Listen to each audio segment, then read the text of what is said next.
This weekend is field day, so I know many of you are kind of radio interested. And even if you're not, stop by because it's a really interesting place where you can see how radio is going to be deployed, and they put up their huge antennas. And I'll be there camping in my RV. Matt's going to stay overnight, and then on Saturday during the main hours, 11 to 5-ish, Matt will be showing off energy alternatives at a table. I'll be doing communications, technical, or how to communicate when the internet's down. And then we'll also be doing another demo station of the I am safe messages so that people can write their own message and just send it to themselves. So if you want to see what that looks like on your phone, stop by and we'll send you a message. So there's also a workshop on go bags at 4 o'clock. Say again? Oh, on go bags. Yeah. Who's teaching that one, Jody? There's a whole educational program. That's at field day. Okay. Yeah. Sweet. May Bree, and that's why I'm getting the handouts for her.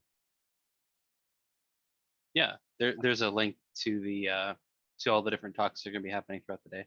So aside from what Cindy just mentioned, there's going to be a series of talks. Sweet. Sounds like a good time. It's all okay. All right, we're going to go with debriefing from the hub drill we just had. Okay, so just to give you an idea of what these poor folks had to go through getting ready, we did have 5 prep sessions online. We worked on setting goals, promoting the drill, finding volunteers. Some of them took advantage of a site visit. So myself and sometimes some of the radio folks I guess it was just me, would come out and we just kind of discuss maybe a smart place to put things. We did talk a little bit about where to put the radio folks and then realize that the radio folks are going to go where they're going to go. And it's not really our job to put them somewhere. We're just trying to make sure that we're close enough to communicate, but far enough away that we don't mess up their signal or their process. And then we talked through the safety brief. We talked about the importance of telling the public where the bathrooms and the water was.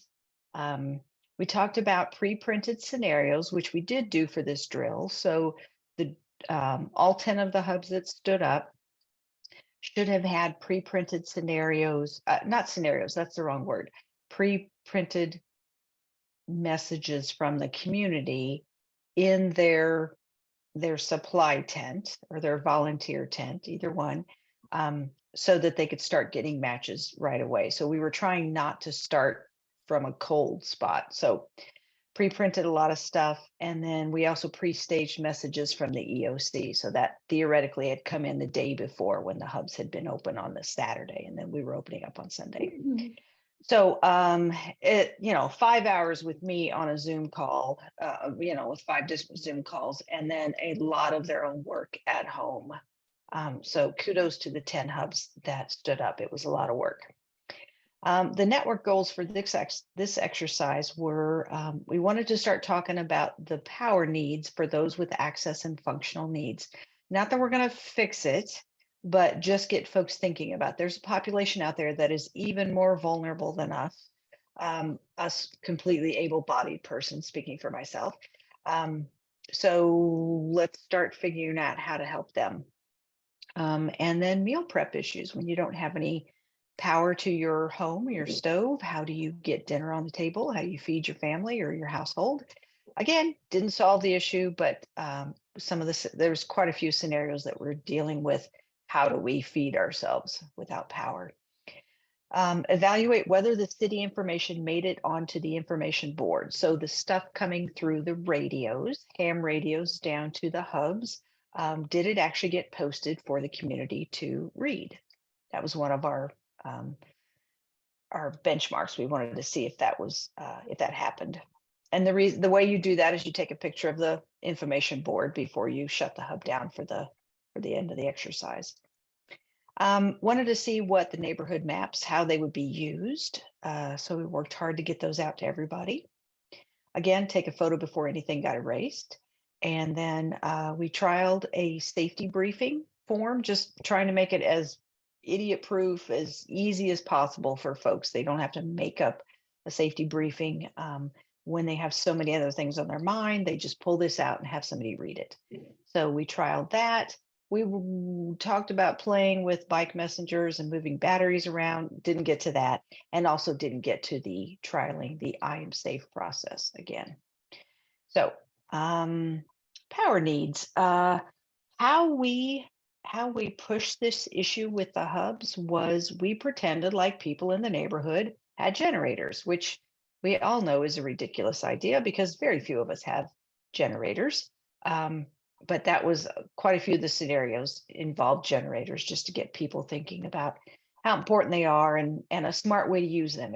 If you have a generator in your neighborhood, by golly, let's use it to save a life, not to power somebody's cell phone.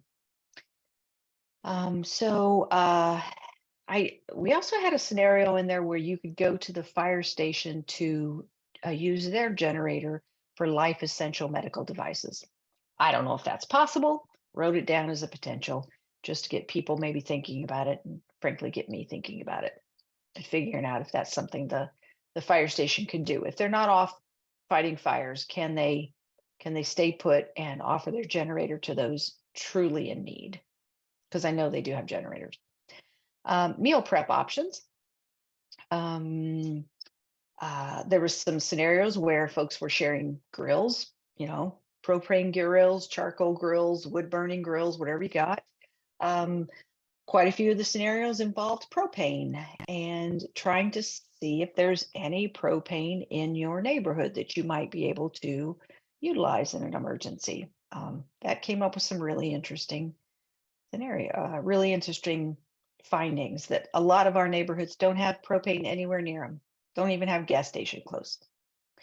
Talked a little bit about bio stoves. Just wanted to introduce the idea that you can make a stove out of simple things like cans, and you can burn basically whatever you can find out in nature, leaves, sticks, whatever. So just getting people to start thinking about alternate ways to heat up food. So back to the network goals. That's the power needs. We talked a little bit about that, meal prep, and then whether or not the radio information actually made it onto the board. That was our big takeaway from this. So we asked hubcaps to snap a picture of the information board before they close up shop.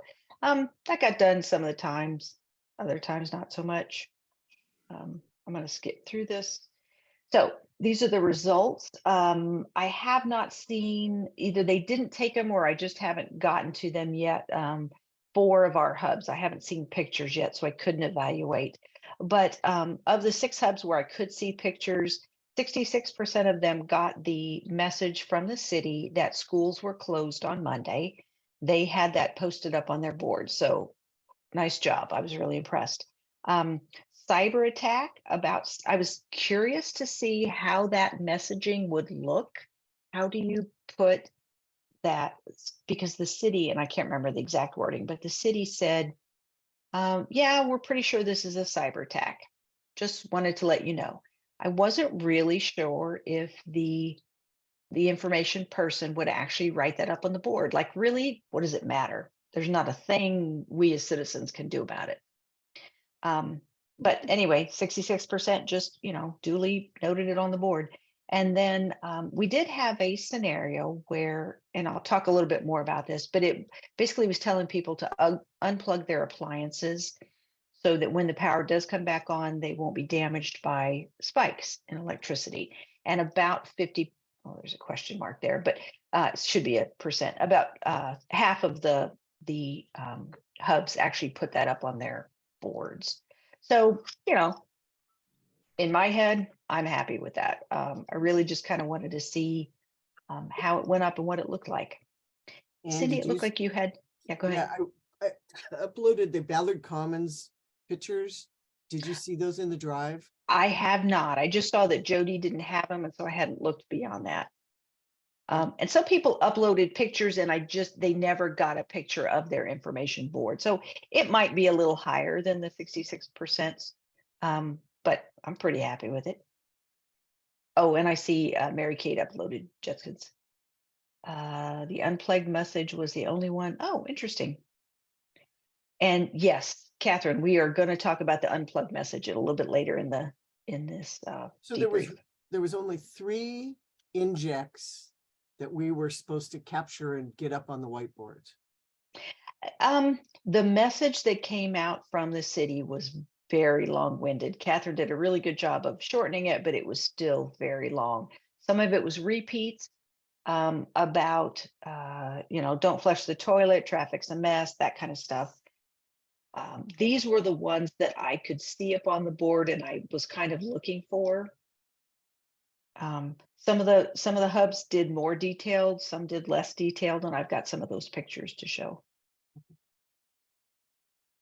Okay, I thought this was a really good idea. This was Lakewood Sewer Clark, and I know Cindy's kind of done this before. I've personally never done it, which is interesting.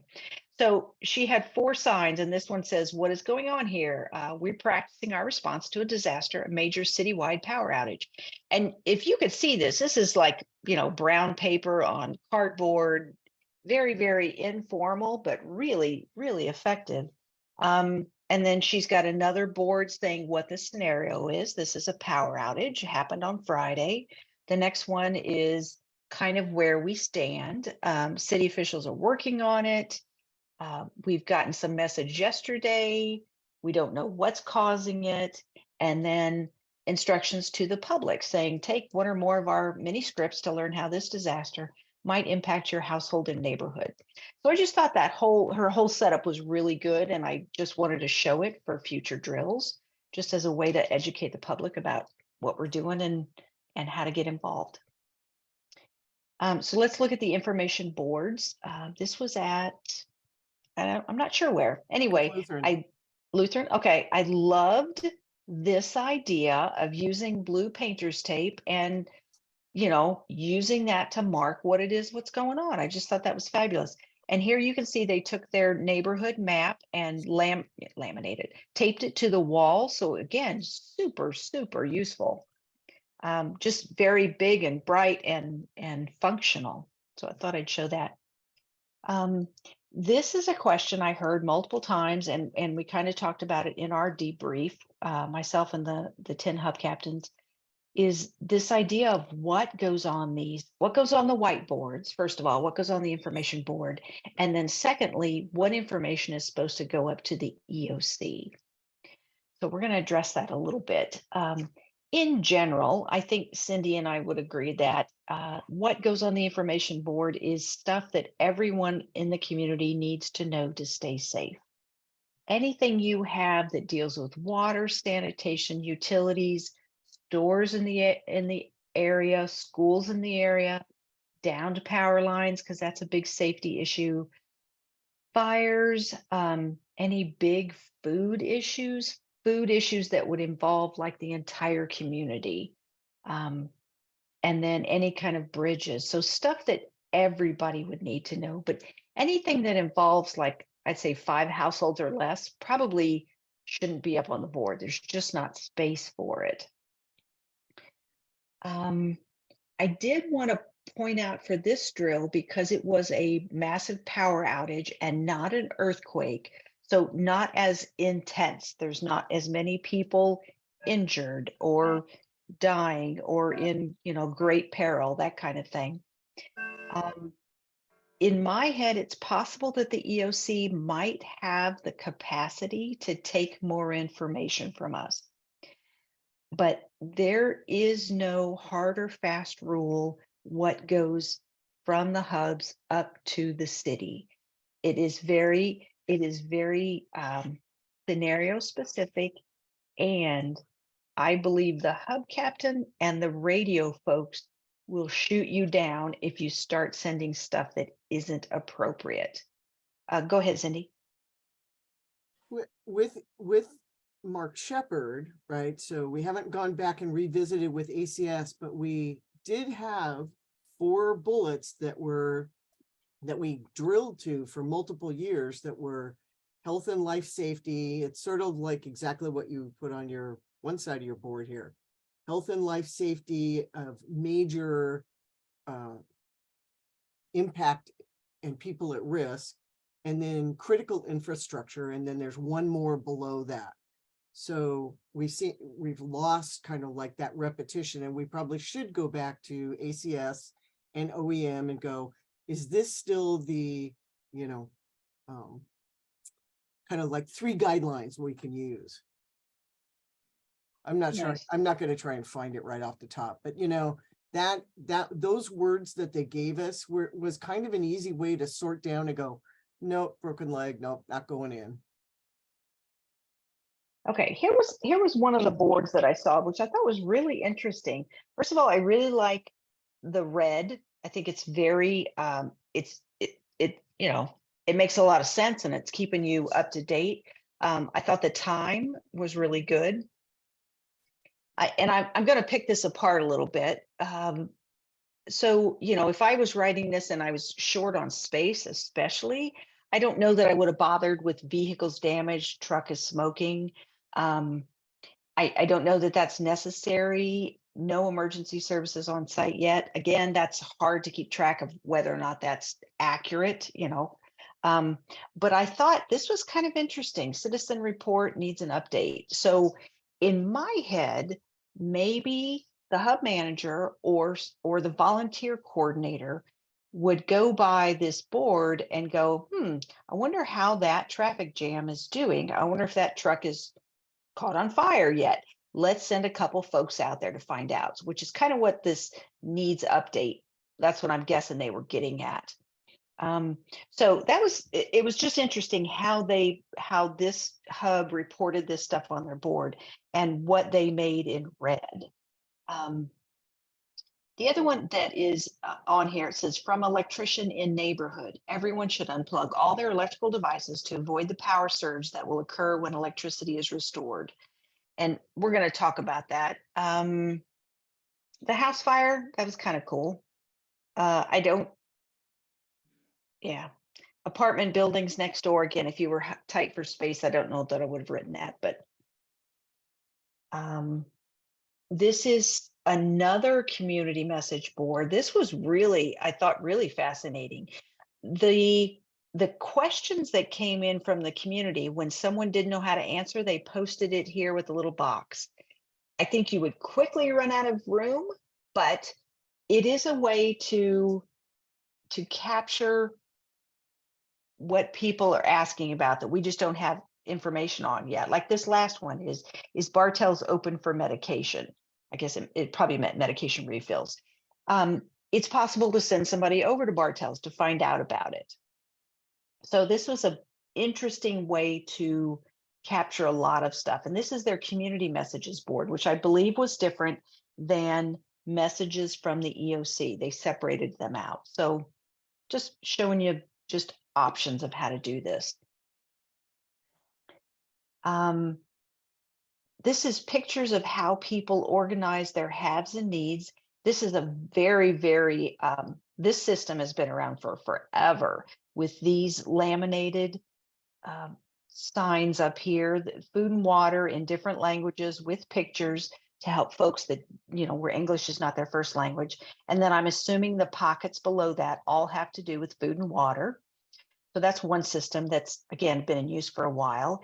Here's two different, here's two different ones. This is, I'd like to hear from whoever's this was. It's a very interesting system. I think these are stretchy, like, stretchy bands, not elastic, but bungee cords maybe. And I'm wondering how well this system works in the wind. And then this is another system that these are things that kindergarten teachers use. And they, this hub put their messages in there to keep them organized. So is anybody on the call responsible for this one on the left? Yeah, and that's from Lakewood Seward Park. Okay. Go ahead, Linda. They were just, it is elastic and it's stretched and stapled on the back. It's held up since 2019 and it isn't sagging yet. So we're pretty happy with it. You can actually get if you slide it under 2 pieces of elastic, they don't go anywhere in the wind. They were for speed, just putting it under 1 piece, but for now, I think it works okay. I think that the bigger problem was that those headers at the top being all separate made for way too time consuming a setup. And we're thinking we're just gonna make a big stripe of the whole centers on top, and maybe even like ditching the boards and making something that's just continuous. I don't know. But for now, it worked okay. Okay, sweet. Mhm. Thanks. The other one was from Hope Lutheran. That was actually the volunteer coordinator, because Okay. the supply one used the big sheet thing that you showed earlier. And the way he did it was, plumbers were all in one pocket, and because the way that the forms are now, when you fold them in half, the skills are right on front. So it was really easy to look and see what was circled, and you knew what else was in that pocket. Sweet. Okay. Yeah, Nice. what you might have missed is someone who signed up for 5 things, and they're Right. in the plumbing pocket, when they could have done other things. But I Yeah. think he just sorted it through on what was the most critical skill needed. Okay. Sweet. And then here's another one. I thought this was it's very clean and pretty looking. And this is the pantry organizer on its side. If anybody hasn't done one of these, I just wanted to point out, you put a couple grommets on one of the sides there, so you can hang it sideways and it's a little bit higher. So you're not having to bend down so much to get into these pockets. But I thought that was a really pretty setup. What are you good at that's not listed here? I thought that was a pretty good one. One of the things that we have made, I think pretty much everybody has gotten into this, is making a pocket or some way to organize people that have said they will work in the hub. So let's not forget our own needs of getting people to staff the hub. Other issues. So here we go. This is that electrician one we were talking about. So it was interesting. I put this in there as sort of a rumor, but not a bad rumor. And I just was curious to see what people would do with it. And like I showed you back in the very beginning, there was like 50% of the hubs that got this message actually put it up on the board. And we got word back so this message said, "Hey, I'm an electrician. Please tell everybody about this." And several of the hubs, I think, sent this out on either ham radio or GMRS radio, but were keen to tell other hubs about it, which I thought was fabulous. It eventually got to the EOC, and the EOC said, you don't need to do that. So then that message came down and said, you don't have to unplug all your devices. It's not necessary. So it was just kind of an interesting exercise on how to handle sort of a rumor, but in this case, I didn't think there was any harm in posting it. I thought it was a smart thing to do, because it's certainly not going to hurt anybody's appliances to be unplugged. I'm going to stop sharing. And Catherine, did you want to say something about this? No, I think you captured it well. I think we received a lot of messages, well, several messages at the EOC from the hub saying, communicate this to everybody. And we're like, no. That's why we did a response. And I think that was good, because it did show that, when there is not necessarily misinformation, but information that isn't consistent with city messaging, that is how the response will come to you. But I think we need to be cautious with people saying this needs to go out to everybody from the field, and you really have no idea who that person is. Yeah, I thought it was really interesting how people handled it. I was very impressed. I think people did a really, really smart job with it. Okay. One of the things, I don't know if this is the right place to talk about it, but something that occurred to me is the way that we assign jobs as neighbors approach the hub. And this is the order that we believe they should be assigned in. And that was an exercise that we did a million years ago. And how you find that list, this staff assignment sheet is in the hub manager hub manager book. And so these jobs are listed, these jobs are listed in order of how you should fill them. So, we kind of referenced that when we did our prep session. And it's in the volunteer book too. Okay, it's in both spots. Great. I only found it in the volunteer one, and I was wondering, because if that's the 6th person down, a lot has already happened before you get the volunteer coordinator who starts filling the form out. Maybe I'm wrong. Maybe it's not in the Hub Manager book. I will take a look. Because I was Um, questioning that to myself, Yeah. This thinking was, that's, you I know, think there was something on the quick start guide about that. oh, yeah. in this could be the quick start too. guide, I think it says it's in the volunteer book, in the Okay. volunteer binder. Okay. Anyway, so the Do you think it should be in there or in the Hub Manager book? Is my question. Put it in both.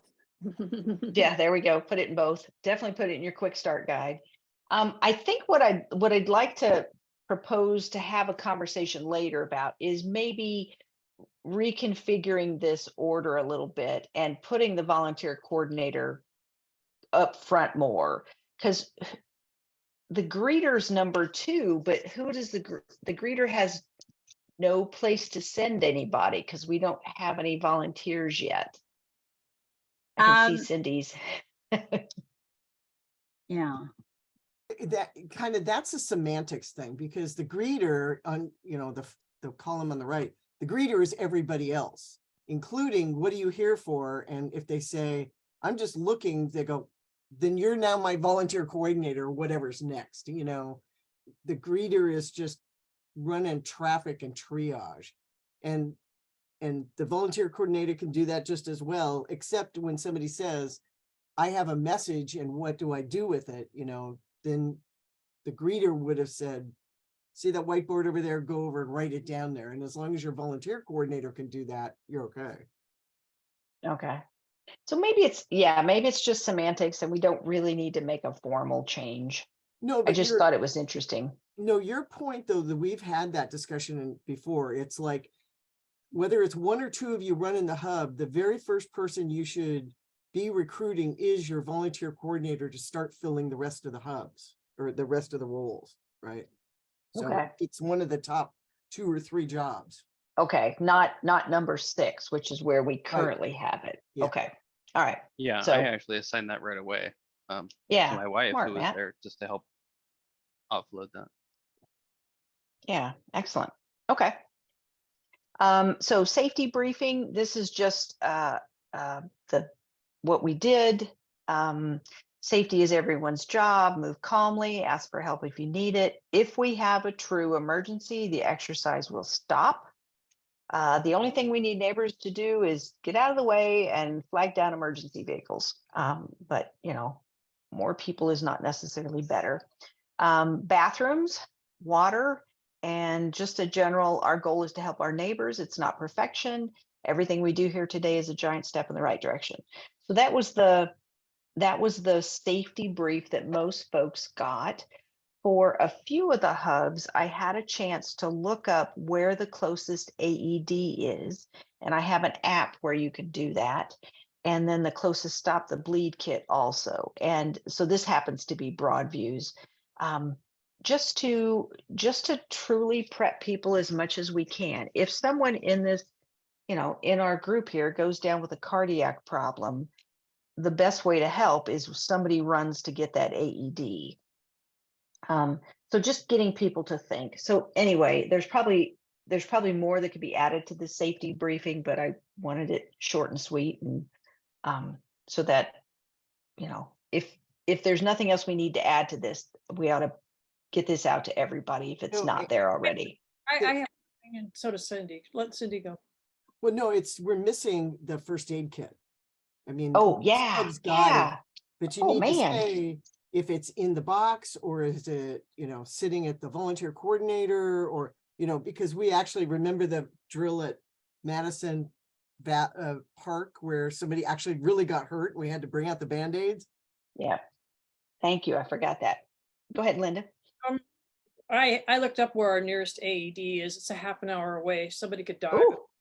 Get that. And same way with the Stop the Bleed kit. So, you know, I think what also ought to be in there though, is if you see someone who is genuinely in having a true emergency, a medical emergency, either point to someone and say, call 911, or do it. Don't wait for the hub manager. Don't wait for somebody you think is in authority to do it. Just just get it done. Best thing they say, like in the first aid class, is just point to the nearest person with a phone in their hand and say, call 911. And then you start doing whatever else you need to do to help them. Perfect. Excellent. I made, Theoretically, there's supposed to be a safety officer appointed too, you know, at a full up running hub.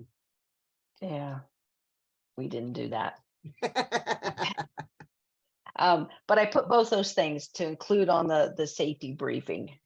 So we'll put those in and then get it out to everybody. A couple pictures of stuff that I thought was well done. This was Judkins Park. So this is the self-help posters, and I really wanted to show that they used shower rings, which, you know, somebody may have some of those sitting around not being used. So I thought that was pretty smart. We also had some really good discussions about if you have canopies, multiple canopies, what can you put, what functions and what people can you put under them? Because you're not going to have, 12 canopies, even though there's 12 jobs. So this was one of the configurations. I believe this came up from Laurelhurst, most of it, I think. They labeled their tent "Start Here," which I thought was genius. How intuitive for the public, how friendly for the public. It made just perfect sense. And they put their greeter and their information boards and their information officer, information person under that canopy. And then they had a "Post Here" tent. So the message taker was there, the supply manager, and the reunification officer. And Louise, if I've got these wrong, correct me. And then they had a tent for the educator, and it was labeled "Learn." Again, a very friendly term. And then the last tent, I believe, was labeled "Volunteer," and they had the volunteer coordinator and medical under there. So just some very friendly ways to label them so that the public understands what's going on. And Mhm. Learn and Volunteer are 1 tent and radio was 4. Yeah, I knew I had it wrong somehow. Okay. Thanks, Louise. So this was Lakewood Stewart Park, I believe. Yep. They have kind of a different setup. I thought it was really good. I've never seen anybody use one of these. I don't know what they're called, but they're just like shade shelters, but I think they're fabulous. And they just put "Start Here" on there, which is really cool. And then they have 3 canopies. They had canopy A, canopy B, C, and then back there is canopy D. So they didn't name them, but they put letters on them so you could tell them apart. And so this is kind of how they're set up. Here's the "Start Here" tent, the greeter tent. A, they had information, education, and reunification under there. B and C, they had their haves and needs and their lost people and pets. And then D in the back was the volunteer tent. And they have this special banner that they printed up, and I know it's really tiny, but basically it says, "What can you do here?" And if this is what you want to do, go to area A. If this is what you want to do, go to area D. Wow. So they've already lined out what A, B, C, and D, what's there. So just an interesting way to put things out. I love these. How simple is it to label a canopy with A? You could make the A tent anything you want. You don't have to stick with a word. So love that idea. Subtle teaching moments in the exercise. Somebody asked me to go over this stuff. So the number 1 was the rumor about unplugging stuff, and we've already talked about that. Number 2 was a medication scenario I put in there, and there was two scenarios. One said, "I need Coumadin," which is a medication. The other one said, "I have warfarin," which is a medication. And Coumadin and warfarin are the same thing. But the average person, and I know this from my dad, the heart medication he took, he knew as one word, one name, didn't know it was called anything else. In my world as a nurse, it was called something different, and I barely knew the other name. I knew they both existed, but the name I knew it by and the name the patient knew it by were different. And I think that would be very common in our community, where they just, it's it is apples and apples, but it doesn't look like it to them. So one of the reasons I put this in there was just to see if the medical officer would ever go over to those kinds of pieces of paper and go, well, wait, these are the same drugs. Let's get these two neighbors talking. So that's one of the things I threw in there as as just testing things out. It's just The other evil mean, evil mean. evil mean, yes, yes. And something I just want to talk about the conversation I had with the medical officer, because she was really kind of freaked out that I would even, like, I think she told the person that said, I need warfarin, I think she told him to go away. Like, we're not going to do that. And so I talked to her later and I said, look, we're not handing out medication, because I certainly know the rules about, pretending you're a doctor when you're not, or dispensing medications when you don't have a license. So we're not giving out medications. We're not even asking them to come to the hub and exchange meds. We're just trying to hook them up in the community, apartment building to apartment building or home to home or whatever. And those guys, those neighbors, take the responsibility for swapping meds if they want to. So in my thinking, we are not responsible if something goes wrong. We have just put the information out there, and neighbors are going to do what they're going to do. So she seemed to be okay when I explained it that way, that we are not doing this for them. I am not touching anybody's pills. Oh, I only noticed rat poison. It's a drug. So yeah, anyway, if anybody else with a medical, standpoint has issues, I'd love to talk about it. Maybe not now, but at some point. Go ahead, Cindy. Well, I saw that one of because I read all the scenarios because I cannot resist, the scripts, and you had at least 2 pharmacy tech people coming and saying, I'm a pharmacy tech, how can I help? Right. So I thought when you were talking about this, matching of drugs, that's the only person who I would get involved, to do it. If there was no pharmacy open where they're going, yep, we're not issuing medications, but we can answer your questions. If they're not open, I would, and I don't know how we avoid the problem of people who come up and say, I'm qualified to do this, and they're really not. They're, some crazy dude who thinks he's Napoleon at night. But, we can leverage our professional volunteers to do this. And maybe if there's a lot of that on day 5, we react that way and stage an area where it's like, okay, people are running out of medications. How are we going to facilitate this? Yeah. Cindy, I didn't even think about the pharmacy tech. I just put it in there to point out the fact that they are of zero value because they can't dispense drugs. They're of value to us, but they're of zero value to a pharmacy because they can't pass out meds, after a power outage. I see that Pat put in the chat about get rid of your old beds. Yeah, absolutely. Do not save them. It's a bad idea on so many levels. Yeah. So any other questions about the medical stuff? Frank. Okay. I'm going to keep raised his going. finger. Go ahead, He's in Frank. the dark. Yeah, am I muted? No, we can hear you. Okay. I'm with Kaiser Permanente. So when they send me the medications I'm on, there's the technical term and the civilian on the street term. So when people, you might actually have them put down both names if they can. Just say, look at your prescription or check your prescription as you're writing this out. And is this shown by 2 names in your prescription bottle? That's a really good idea. Yeah. If we catch them, yeah, it's a great idea. All right. One of the things I learned a great deal, and I think if anybody sits down with their neighborhood maps, maybe you're all conscious of this. I'm still feel very new to Seattle after 9 years, but it was shocking to me how many neighborhoods didn't have, like, restaurants, didn't even have a gas station with a mini mart.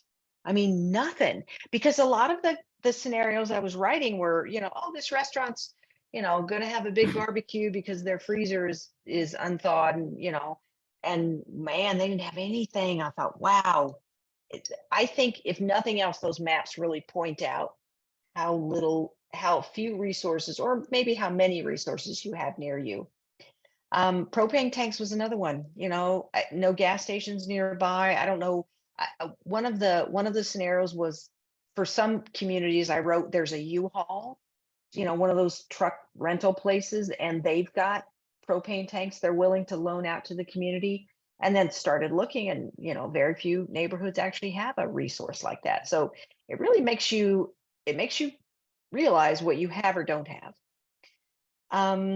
Couple other things I heard: store rocks as paperweights under your box. I don't know. I came across that in my notes. I don't even remember writing it, but I wrote it down. I thought that's genius. And then bags of sand. If you're trying to figure out how to weigh down your canopies, fill a bag of sand fill a cloth bag with sand and throw it under your box, and hope it's there when you need it. We found out that duct tape gets very gummy when it's old, and it's really gross and difficult to use. And then I saw quite a few of the hubs have trouble with the message taker role. So I just kind of wanted to review that. In my head, the greeter should not send a person straight to the message taker if there's a possibility that their need could get met by going straight to a another area. It seemed like several of the hubs were sending people straight to the message taker to get everything down on paper. And if there's no reason to generate paper, then don't.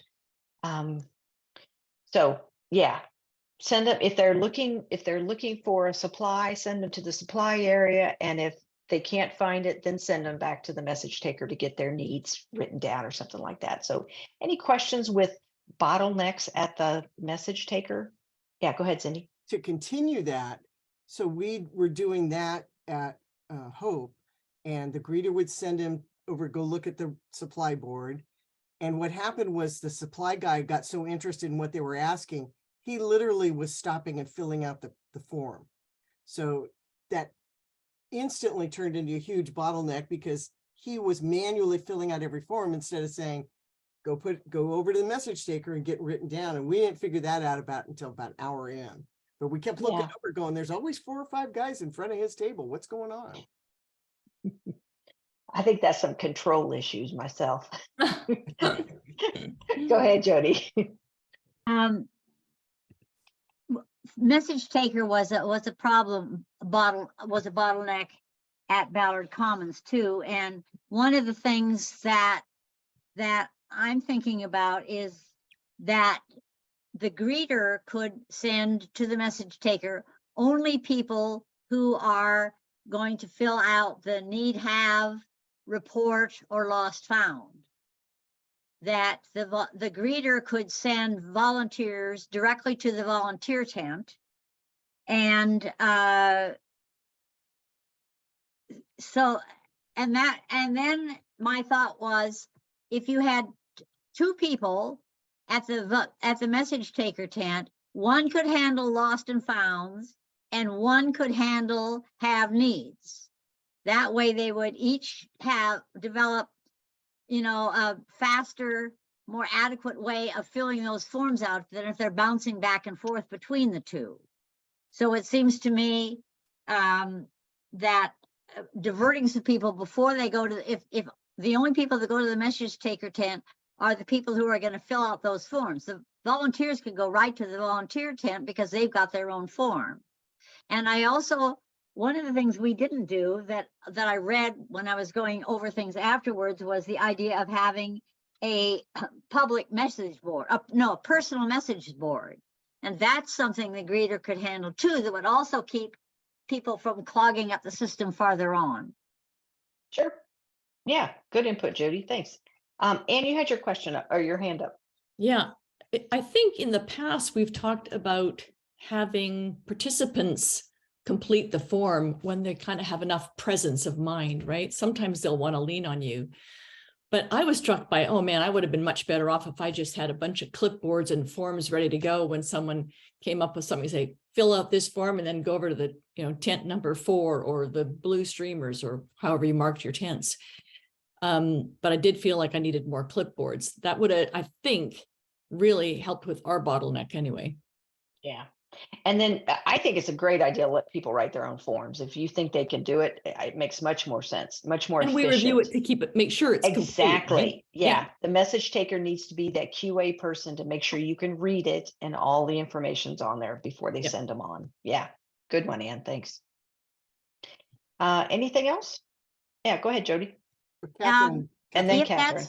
that's going to happen, I mean, one of the things that I wrote down to make a suggestion about was on that form, it should say print only or print legibly, no abbreviations. Because the problem with having people fill out their own is they may try to do it quickly, and what you have to be is thorough. Yeah. So, but Okay. that could go right on the form, right at the top of where you write your message. You could say print legibly and then no abbreviations. Yeah.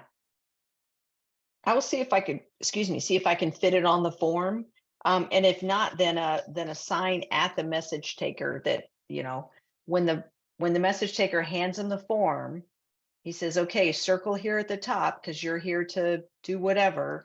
And please write legibly and no abbreviations. So, they could point to a sign or something. If eventually it gets on the form, it could be right at just a line at the top of where you write the message too. Sure. oh, I will good. see if I Another can. revision to the form. Yay. Yeah. Sorry about that. That's why I didn't mention it earlier. I thought maybe we'd recovered enough to be able to think about that. Go ahead, Catherine. Yeah, so I just wanted to raise the caution about civilians writing messages, because like you've already mentioned, they can write in a way that is unreadable. Also, we had radio people on this drill who were basically had members of the public directed immediately to them to do formal messaging, which is not at all ideal. They definitely should be going through a hub person first, because if we're going to do a formal message, it needs to be vetted by the hub beforehand that it actually is of the level of importance that should be rising to the EOC. Also with the no abbreviations, absolutely, we definitely agree with that. One other issue we found with messages is that people like to write in a narrative style, so they'll write in full paragraphs about everything that ever happened to them in this incident, and that takes forever to send either by voice or even just typing it out. So it really should be concise as possible while retaining the important information. Yeah, that's a good point. It looks like Ann had to just step away real quick because all of a sudden I see I'm host. When we were talking about the message taker forms, we were talking about our needs and resources forms, which are pretty generally okay for a person to fill out. I know that in Double Trouble, that was the first time where we had the occasion to go, should a hub captain be the only one to approve a message that's going to rise to that level where we're going to send it in? And I do not remember putting anything in place, Catherine, that would have locked that in. What I don't even remember is if the message takers at their tables had needs and resources forms and ICS 213s. When Ann comes back, maybe she can help. Or one of you other hub captains that was there, did you have message takers filling out the ICS 213s? Ann? No. I had the guy that was running between the radio operator and the hub bring the 213 form to me to sign, and it had a place for the hub manager to sign. So maybe that answers it. Say that again? There was a place for the hub manager to sign the form. Yeah, there's an approval box. Oh, on the 213. On the 213, right? Really? I believe so. Okay. I don't- Anne's saying everyone just froze on her screen. So let's pause because I Oh. want to go grab a 213 and look because we need to, that may have been a step Ann and I forgot to tell people about. Hang on, let me see if I can find a form while she's trying to get back on. Okay. Yeah, it's section 8.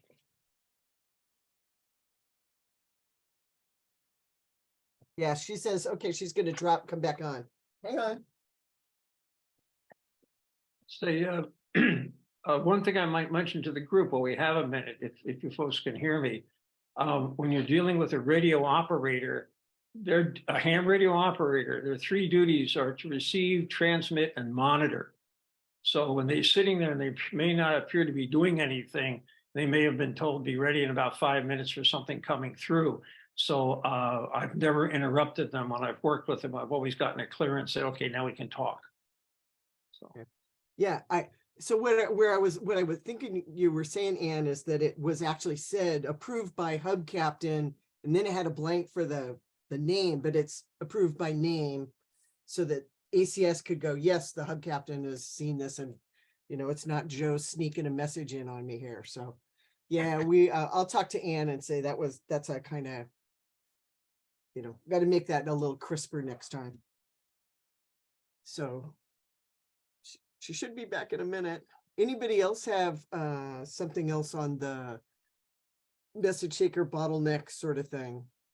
Well, We didn't really generate many 213s. And we actually had 2 people that were kind of in the message taking role. I had one dedicated and then the one that was kind of floating between message taking and running. Okay. Jody? well, it occurred to me on the 11th of June, which was a little hectic, that we are massively underprepared. And it was really interesting and educational, but also quite scary. I mean, when you think, Ballard Commons Hub has over 10,000 people in it. And at least 200 of them can see the hub from their windows. So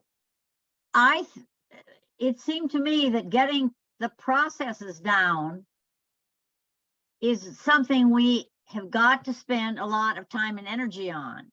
We can't afford bottlenecks. We can't afford not to have a clear path of where people need to go, or who can talk to the radio. It's going to be difficult to say the least.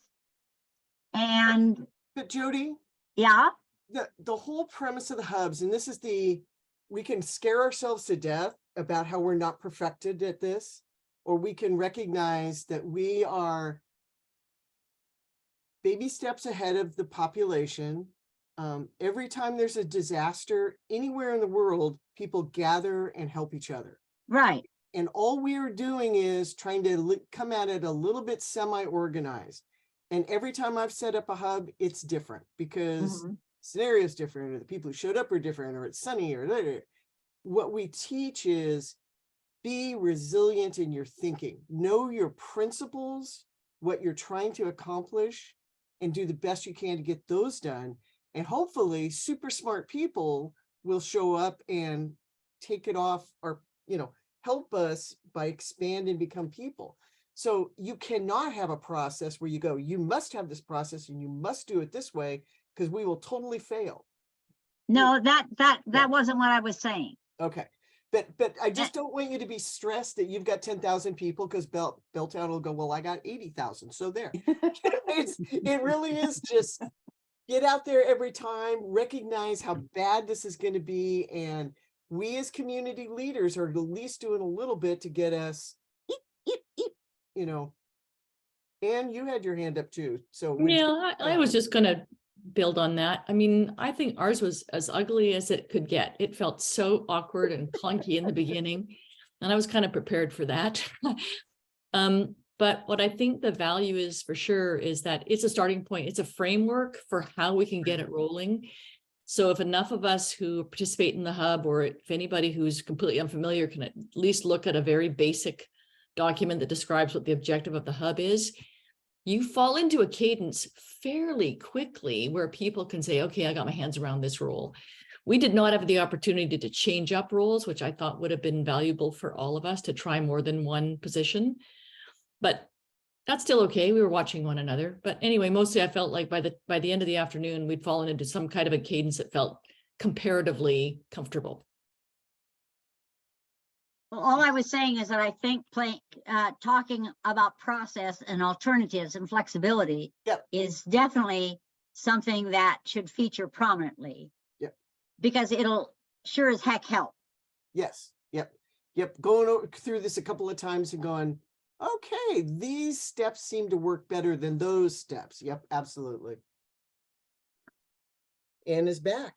Yeah, sorry about that. Internet issues, I guess. I didn't have any more slides. I did want to point out that some of our more mature hubs in this drill feel really confident now. So I think that's a testament to the fact that the more you do this, the better you feel, and honestly, the more empowered you feel. Like this particular hub is going to go out and find those places in their community that might need extra help. So they're not just mired in, oh my God, are we going to survive? They are starting to reach out and really help support their community. Like they're looking for the senior homes, they're looking for the U-Haul centers, they're doing more of an outreach. So it comes, it just takes time, and it takes several of these drills to get your feet under you and start to really feel comfortable. Yeah, neighbors see it, do it. Yeah, I think I'm so impressed with every single one of you. I think you guys did amazing. And regardless of what step you are in the maturity of this whole thing, everybody made leaps and bounds by doing this drill. So good on you. Yep. Mary Kate, go ahead. So this isn't necessarily for tonight, but something as a relatively new hub captain with a brand spanking new, we just opened it for the first time for this exercise hub.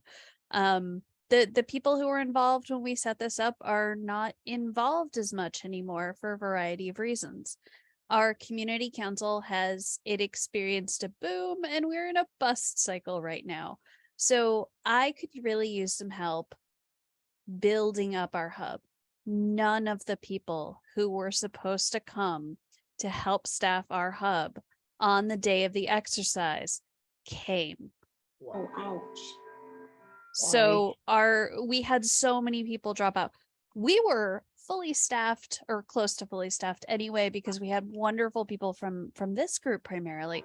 But I think, I would love to possibly even, outside of just this regular meeting, have some conversations with some more seasoned hubs on how you built that up, because we don't have that.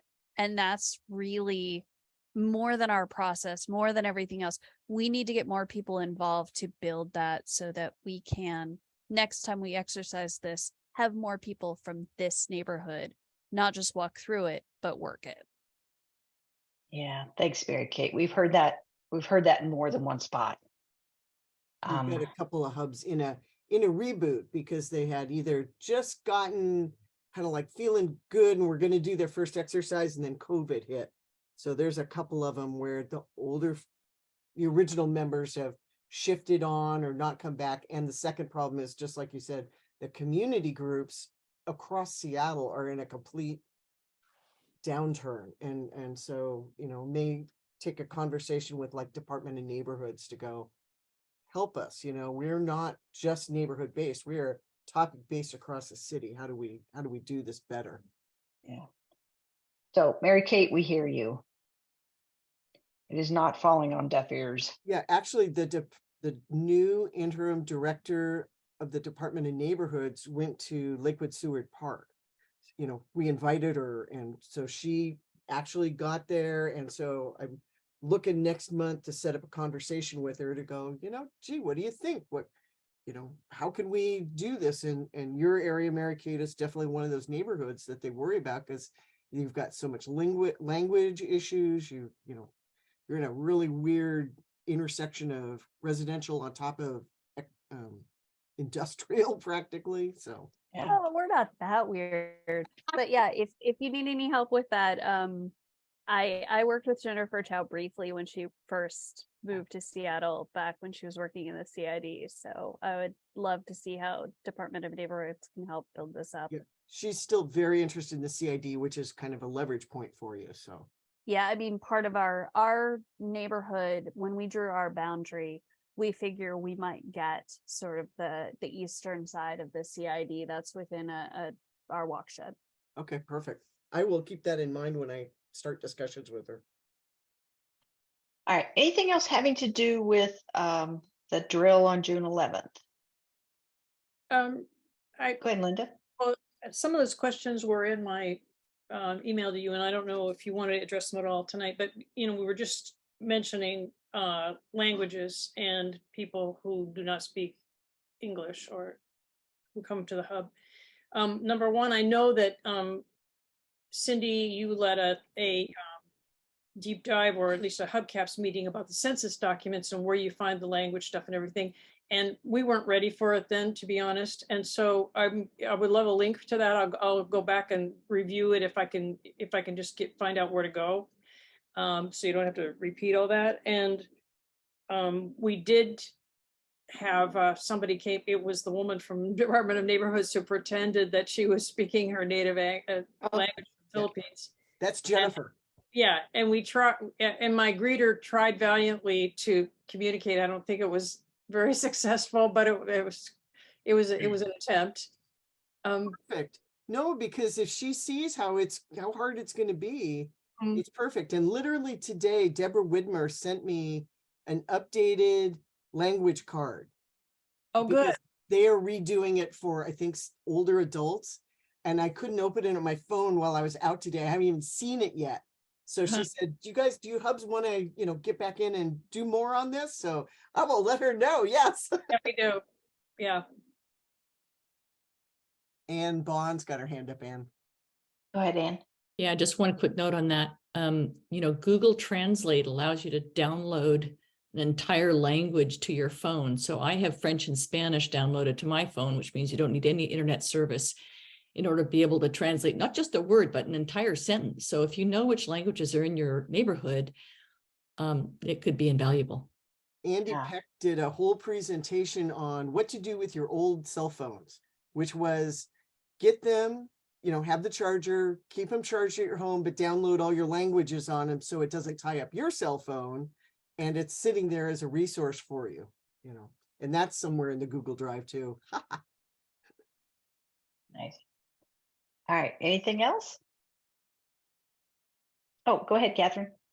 Well, I don't know if you're going to come to this later, but I thought it would be great to talk about the importance of the communication between the radio people and the hub people, because we always do these really tight timeline, short drills where it's all very intense and then nothing happens. So in an actual event, of course, everything will take a lot longer, everything will be spread out, and the tempo will be different. I think rather than sort of having these two sort of separate entities that are existing sort of geographically close to each other, is going to be very important to keep the dialogue between the two groups, having the radio person and the hub manager or whoever they assign, really keeping a dialogue about what's going on, what is happening around the city, what is the expectation from the EOC in terms of the level of urgency of messaging, and just keeping that dialogue happening. I think that's very difficult in a short-term drill. I know a lot of people expressed to me that it was very hard to get messages between the hub and the radio person, you know, from either direction. So just bearing that in mind, that, you know, this is an artificial time crunch that we did, and it was still good. So building on that for an actual event, which will be a different tempo and time frame. Yeah, good point. Thanks, Catherine. Any other? Oh, go ahead, Linda. have a very dumb and very simple question. I'm sure some of the radio people here can answer. When we have those two-part forms, who's supposed to get the original and who's supposed to get the yellow? We never decided, to my knowledge. Yeah, I don't think we did. Who No, gets and the as white, long who as you gets the keep yellow? one. Yeah, you keep Yeah. one, the radio person keeps the other one. It doesn't, I I would don't, probably keep the yellow one. yeah. So, you know, we do stuff all summer. I've got a couple of street fairs lined up, but this one is kind of unique. This is going to be the central area. The senior center there is hosting a big block party. And we're going to, the medications poster that you guys all got to use in the exercise, we're going to focus our hub kind of like, we're not doing an urban survival skills fair, but we're going to have 2 tables focused on senior preparedness, medications, and then pets, because a lot of them have the pets. So if you, I'm going to put that on the, Anne's given me a link somewhere. I'll put that on our blog, on our webpage, where you can go and sign up if you'd like to come do a shift. We need 6 people. I think we got 2 or 3 signed up already. But if you've got an interest in hearing the questions people ask when they talk about their barriers in doing medications, we're hoping to have a Department of Health person there who is helping write the messaging for this year on medications. They're listening, so it should be really interesting. So, oh, good. There's a sign up link. So just a pitch on that. excellent. A couple more things. You can still order a neighborhood map. Please don't miss out on that. We wrote a grant. We could get everybody at least one map. And I know I said May 31st, but I lied. There's still time to get your neighborhood map. So it's super easy to do. Just throw me some boundaries. And what happens is the map maker sends back a PDF of what your map will look like. So you can see if it's like way too small. And so there's a little bit of back and forth with the map maker. It's super, super easy. Don't be scared of it. Please, please order maps. I don't want this chance to go by without everybody getting a map. And oh, I wanted to talk really briefly. This is the website we all know and love. Cindy and I have talked about, am I in the right place? No, I forgot power down is the first thing that comes up. I got Yeah. So this tab, the neighborhoods tab, oh, it's not working at the moment. We are going to get rid of this tab because not all the hubs are on there. It's very confusing for somebody that looks for their neighborhood and they're not there. Let's go to Maple Leaf. There's nothing there. It's a very generic page. So we're going to take these down. Some of the hubs have websites, and in order to get to the website, somebody needs to go to the map. Think of who has a website. I know one, Broadview does. Here we go. Oh, No, darn it. It's not listed on there. Because I have not put them all in yet. I haven't even started doing that. So there's a field in there for website. I think try North Capitol Hill. Because she was just nagging me not too long ago. I don't even know if I'm in the right. Is that where Capitol Hill is? Go to the left a little. Northwest of there. Northwest. No, East Lake. That's East Lake. right there. There we go. Their email address is there, but not their. Okay, but there is there is a spot to put your website. So again, we're getting rid of the neighborhoods tab because it's not useful and misleading, and putting all of our individual websites under the hub map. And what I will do is, as I take them from the neighborhood ones and put them on I will email you and say, make sure this is the one you want me to use, because those neighborhood tabs haven't been touched in ages. So Miqua, you guys have changed web addresses a couple of times. I want to make sure I get the right one in. So. Okay. And last thing I have is the names that the public, back up. We had a sign up for the public to say, I want to come to your hub on June 11th. I will download those names and email addresses and send them to you. Feel free to email them and say, hey, I hope you made it to the June 11th drill. If not, would you like to be on our mailing list, or this is our next event, or promote the hub drill in Capitol Hill or whatever. But let's take advantage of the fact that they gave us their name and email address and keep in touch with them. Okay, so I will have those out. It doesn't take very long, but I didn't think about it until somebody mentioned it. And reciprocal, like I said, if you had someone sign up on your paper copy, send those, and you think that they're okay with being put on, because it's usually you say, do you want to stay in contact with the hub?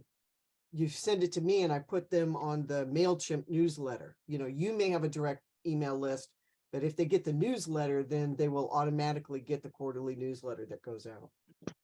Yeah, I had a few that indicated that they were willing to volunteer. I added that as a field to see if they wanted to continue to volunteer. And they were from other neighborhoods. So I will try to get them routed to the right people. Yep, good. That's If, what if someone Thanks, gets, Matt. is there an unsubscribe on that list? Because Yes. you don't, okay, so Yep, we on a can just MailChimp go list. ahead and send in everyone that's on our list. And then there will be an unsubscribe yes. feature if they don't Yeah. want. Yep. Okay, thank you. So- MailChimp is very good at that. Yeah. So I will take the entire list of everybody that signed up and send it to Cindy, and then I'll break it out and send you your individual list. Okay, so you don't all have to send your list to Cindy. I'll give Cindy the entire list and I'll break it into chunks and send it to the 10 individual hub captains. Yeah, no, I'm asking for something different from them. I'm asking for that at the event. Yeah, somebody walk by, paper. there's paper. Yeah, Right. that's the ones I want, is that they're paper ones. Yeah. I got to think through. Ann, did yours say, it was just sign up to be reminded of this event? It didn't really imply to stay in contact with the hubs for forever. It didn't. Let's talk more before I just. Okay, fair enough. Okay, great job, guys. Take care, All right. everybody. All right. See you Good next night. time. Bye.